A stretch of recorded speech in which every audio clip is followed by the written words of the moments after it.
शंकर भगवान पर चढ़ा हुआ जल शिव का प्रसाद। शिव महापुराण की विद्येश्वर संहिता में लिखा है, शंकर भगवान का प्रसाद यदि तुम्हारे हाथ में आ जाए, उसको लेने में एक क्षण की देरी मत करो, उसको प्रणाम करो और शिव जी का प्रसाद धारण करो। क्यों? वो शिव का प्रसाद हमें कवच प्रदान कर देता है, कवच दे देता है।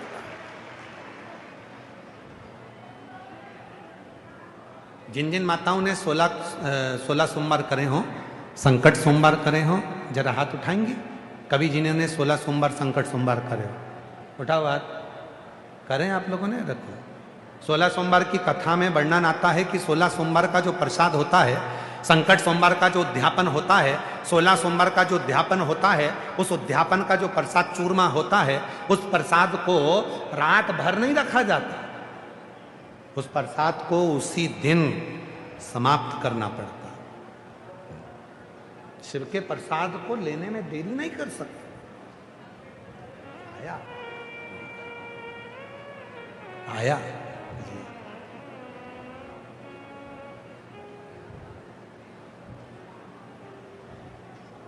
भंडारा गए हो? हम महाराष्ट्र वाले भंडारे की बात नहीं कर रहे, हम यहीं पे भंडारा चल रहा है उसकी बात कर रहे हैं। भंडारा गए हो? अरे बोलो तो जम के। यहाँ जो कथा का जो भंडारा चलता है ना, उसका कभी दर्शन करा तुम लोगों ने कि नहीं करा? करा? बड़े बड़े सेठ जिनके घर में कोई 4-6 नौकर लगे हैं, वो भी भंडारे की लाइन में लगकर प्रसाद को पाने के लिए तैयार खड़े हैं। क्यों? उनको मालूम है ये शिव महापुराण का वो प्रसाद है जिसको लिया और कवच धारण कर लिया, जिंदगी में से रोग को मुक्त कर लिया। महाराज जी सीहोर कुबरेश्वर धाम पर प्रतिदिन, आप भी आए हैं, लगभग 25 से 30 हजार लोग रोज आते हैं।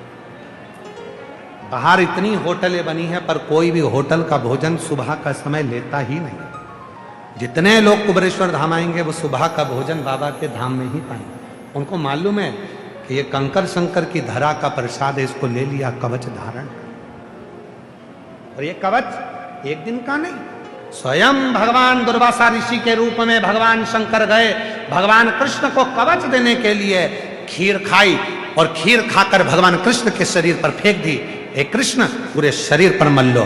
भगवान कृष्ण ने खीर तो मल ली पर पांव के तलवे में खीर को नहीं मल पाए। जब पांव के तलवे में नहीं मली तो भगवान दुर्वासा जी ने कहा अब तुम्हारे प्राण छूटेंगे तो पांव के तलवे से छूटेंगे। नाथ, पांव के तलवे से क्यों?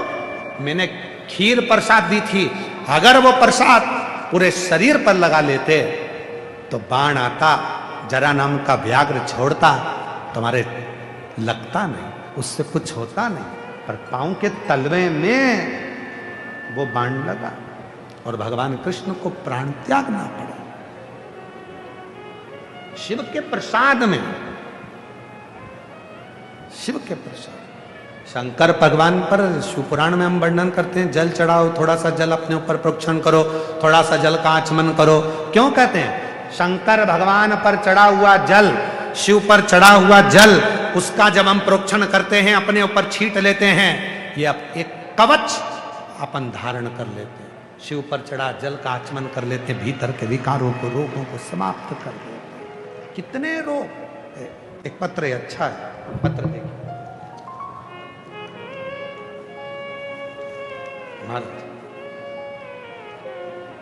शिव का चढ़ा हुआ जल का पत्र देखिए, पढ़िए।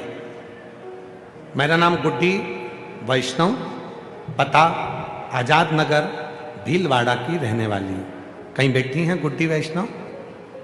कहीं बैठी हो तो हाथ हिला सकती हैं। गुड्डी वैष्णव आजाद नगर भीलवाड़ा की रहने वाली हूँ, कहीं बैठी हो तो हाथ हिला सकती हैं, और अगर बैठी हो तो बेलपत्र लेने के लिए आ सकती हैं। मैं गुड्डी वैष्णव आजाद नगर भीलवाड़ा। गुरुदेव, मेरे पेट में गठान थी तो डॉक्टर ने बोला कि ऑपरेशन होगा। सभी डॉक्टर के पास गए, सबने ऑपरेशन का ही बोला। फिर मेरी ननंद ने बोला कि आप शिव जी पर 1 लोटा जल चढ़ाना चालू करो। मैंने 1 महीने तक शिव जी पर जल चढ़ाना प्रारंभ करा 1 महीने तक बिलपत्र भी खाया और टीवी पर आपकी कथा भी सुनी।